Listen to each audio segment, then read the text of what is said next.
இந்த தம்பி இப்போ கடைக்கு போக சொல்கிறாங்க அவங்க வீட்டில். அந்த தம்பிக்கு எந்த விருப்பமே இல்லை கடைக்கு போகிறதுக்கு. தலையிலலாம் அடிச்சுக்கிட்டு வெளியில் கிளம்புறாரு. போகிறாரு. போன கொஞ்சம் தூரத்துலேயே பார்த்தா என்னமோ ரோட்டில் கிடக்கு. என்னவா இருக்கும்னு சுற்றி பற்றி பார்க்குறாரு.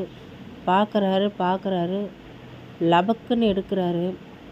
எடுத்து யாருதுன்னு கேட்காம கொண்டுக்கிட்டு வராரு. ஏன்னா வீட்டில் ஏற்கனவே கொடுக்கலன்ற ஒரு விரக்தியை என்னமோ கொண்டுக்கிட்டு வராரு.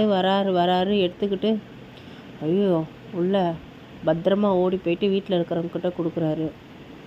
அவங்களும் அது பர்ஸு போல் எடுத்து பார்க்குறாங்க. பர்ஸு நல்லா பெருசாக இருக்கே, நிறையா பணம் இருக்க போகுதுன்ட்டு ஆசையாக பார்க்குறாங்க.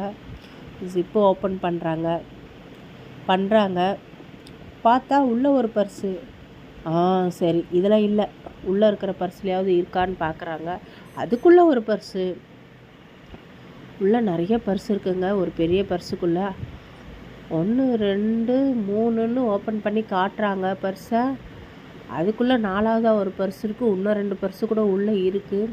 4வதாக இருக்கிற பர்ஸ்லேருந்து ஏதோ ஒரு பணம் எடுக்கிறாங்க. 500 ரூபாவா இருக்குமா என்னன்னு தெரியல. பார்க்குறாங்க. பார்த்தா 20 ரூபாவை இத்தனை பர்ஸுக்குள்ளே வச்சு கீழே போட்டு போயிட்டுருக்காங்க யாரோ. அப்படியே வைக்கிறாங்க.